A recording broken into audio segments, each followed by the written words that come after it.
असम के चुनावी जमीन पर एक बड़ी टक्कर देखने को मिली, जो थी सीधे प्रधानमंत्री मोदी और प्रियंका गांधी के बीच। प्रधानमंत्री मोदी और प्रियंका गांधी की इस जबरदस्त टक्कर ने पूरा माहौल गर्मा दिया है, जिससे असम में होने वाले चुनाव पर गहरा असर पड़ सकता है। तो असम के चुनावी रण में दो बड़े चेहरे, देश के प्रधानमंत्री नरेंद्र मोदी और कांग्रेस की वरिष्ठ नेता प्रियंका गांधी, लगभग एक ही दिन एक ही राज्य में अपनी अपनी ताकत झोंकते नजर आए और एक दूसरे को ऐसे घेरा कि राजनीतिक माहौल गर्मा गया। दरअसल प्रधानमंत्री मोदी असम चुनाव को लेकर एक्टिव नजर आ रहे हैं, ताबड़तोड़ दौरे और रैली कर रहे हैं, मंच से कांग्रेस को बुरी तरह लताड़ते हुए नजर आ रहे हैं।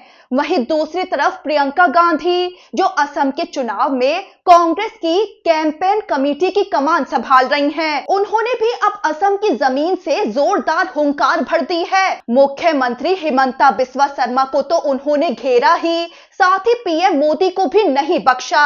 यहां तक कि दोनों को गुलाम कहकर बड़ा तूफान खड़ा कर दिया है। इसी बीच राहुल गांधी ने भी सियासी पारा बढ़ा दिया है, ये कहकर कि हम देश को ये बताएंगे कि असली प्रधानमंत्री कौन है। अब आपको पूरा मामला विस्तार से समझाते हैं। आखिर प्रियंका गांधी और पीएम मोदी ने एक दूसरे पर क्या तीखे वार कर दिए और राहुल गांधी किसे असली प्रधानमंत्री बता रहे हैं। लेकिन उससे पहले आपके लिए यह भी जानना जरूरी है कि विपक्ष ने एक चर्चा छेड़ी हुई है, वो है प्रधानमंत्री मोदी के नेतृत्व को लेकर।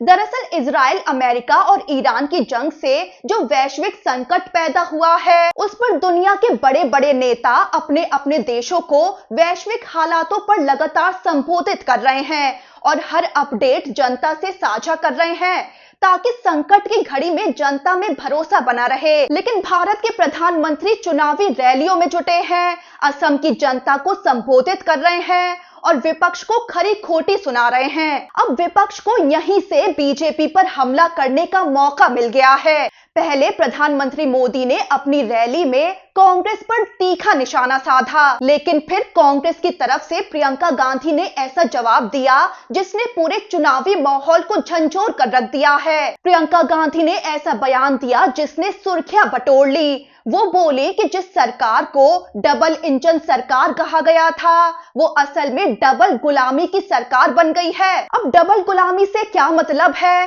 तो प्रियंका गांधी ने जनता को संबोधित करते हुए साफ कह डाला कि एक तरफ असम के मुख्यमंत्री हिमंता बिस्वा शर्मा प्रधानमंत्री मोदी की गुलामी में जुटे हैं और दूसरी तरफ प्रधानमंत्री मोदी अमेरिका के राष्ट्रपति डोनाल्ड ट्रंप की गुलामी में जुटे हैं। यानी राज्य सरकार और केंद्र सरकार दोनों असम की जनता से खिलवाड़ कर रही हैं, जनता के हित में काम करने की बजाय किसी और की गुलामी में व्यस्त हैं। प्रियंका गांधी का कहना है कि अब बीजेपी की कोशिश ये है कि असम की जनता को भी उसी दबाव और नियंत्रण में रखा जाए। वहीं जैसे ही प्रियंका गांधी के ये शब्द निकले कि ये डबल इंजन सरकार नहीं डबल गुलामी सरकार है, जहां मुख्यमंत्री हिमंता बिस्वा शर्मा प्रधानमंत्री मोदी की गुलामी कर रहे हैं और दूसरी तरफ प्रधानमंत्री मोदी अमेरिका के राष्ट्रपति डोनाल्ड ट्रंप की गुलामी कर रहे हैं, प्रियंका गांधी के इन शब्दों को सुनकर पूरा माहौल तालियों और नारों से गूंज उठा। यहाँ पे आपको राहुल गांधी का भी वो बयान बताते हैं जिसने सियासी पारा बढ़ा दिया है। केरल के पेरंबरा में एक रैली को संबोधित करते हुए राहुल गांधी बोले कि चाहे कुछ भी हो जाए, कांग्रेस पार्टी मिस्टर नरेंद्र मोदी को पकड़ने वाली है। वो जितनी तेजी से भागना चाहें, जितनी दूर भागना चाहें, आखिर में कांग्रेस पार्टी नरेंद्र मोदी को पकड़ने वाली है। और इसके आगे राहुल गांधी बोल पड़े कि हम पूरे देश को ये दिखा देंगे कि भारत के प्रधानमंत्री असल में है कौन। दरअसल राहुल गांधी का ये तंज पीएम मोदी और अमेरिकी राष्ट्रपति डोनाल्ड ट्रंप से जुड़ा है। राहुल गांधी ने इशारों में ये कह दिया है कि देश के असली प्रधानमंत्री डोनाल्ड ट्रंप बने हुए हैं, क्योंकि पीएम मोदी सिर्फ वही करते हैं जो अमेरिकी राष्ट्रपति ट्रंप उनसे कहते हैं। यहाँ तक कि राहुल गांधी ने आरोप लगाया है कि प्रधानमंत्री मोदी कभी भी भारत के हित में फैसले ले ही नहीं सकते और ये साफ दिख रहा है, वो सिर्फ अमेरिका के सामने झुके हुए हैं। अब वापस प्रियंका गांधी पर आते हैं तो अपने भाषण को एक भावनात्मक मोड़ देते हुए प्रियंका गांधी ने असम की महिलाओं को संबोधित किया। प्रियंका गांधी बोली कि सुबह से शाम तक घर परिवार में जुटी महिलाएं जिनके पास अपने लिए वक्त नहीं है, लेकिन उन्हें रैलियों में बैठने के लिए मजबूर किया जाता है, इस डर में कि कहीं सरकार उनकी योजनाएं बंद न कर दे। और ये कहकर प्रियंका गांधी ने हमला और तेज कर दिया। वो बोली कि ये सरकार सेवा के लिए नहीं बल्कि स्वार्थ के लिए काम कर रही है और डर, दबाव और धमकी के जरिए सत्ता चलाना चाहती है। यहाँ तक कि प्रियंका गांधी ने आजादी की लड़ाई को याद दिलाते हुए जनता को संदेश दे दिया कि ये देश डर के आगे झुकने वाला नहीं है बल्कि डर के खिलाफ खड़े होने के लिए बना है। अब प्रियंका गांधी के मुख्यमंत्री हिमंता बिस्वा शर्मा और यहाँ तक कि सीधे प्रधानमंत्री मोदी पर इन तीखे हमलों के पीछे दो बड़े कारण छिपे हैं। पहला, अंतर्राष्ट्रीय राजनीति, जहां पिछले एक साल में अमेरिका के राष्ट्रपति डोनाल्ड ट्रंप ने कई ऐसे बयान दिए जो भारत की छवि के लिए सही नहीं थे, लेकिन उन पर मोदी सरकार की चुप्पी ने विपक्ष को सवाल उठाने का मौका दे दिया। दूसरा, असम के मुख्यमंत्री हिमंता बिस्वा शर्मा जो कांग्रेस छोड़कर बीजेपी में आए और अब अपने आक्रामक और कई बार विवादित बयानों के चलते लगातार चर्चा में रहते हैं, जिन पर अपने तीखे रवैये के चलते मोदी सरकार को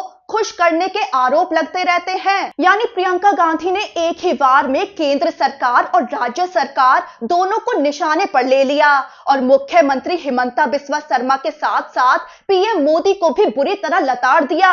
अब जरा प्रधानमंत्री मोदी की भी रणनीति समझते हैं। तो जहां प्रियंका गांधी पीएम मोदी को लेकर इंटरनेशनल एंगल ला रही हैं, वहीं पीएम मोदी भी अपने भाषण में कांग्रेस को सांप्रदायिक राजनीति के कटघरे में खड़ा कर रहे हैं। पीएम मोदी ने 2014 से पहले के उस प्रस्तावित कम्युनल वायलेंस बिल का जिक्र किया और आरोप लगाया कि कांग्रेस उस कानून के जरिए अपने वोट बैंक को खुश करना चाहती थी।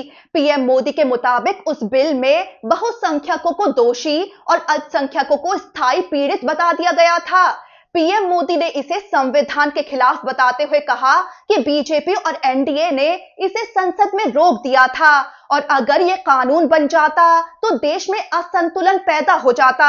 इतना ही नहीं, पीएम मोदी ने कांग्रेस को मुस्लिम लीगी तक करार दे दिया और कहा कि जैसे आजादी के पहले मुस्लिम लीग ने देश को बांटा, वैसे ही आज कांग्रेस विभाजन की राजनीति कर रही है। अब यहीं से बीजेपी की रणनीति समझ में आती है।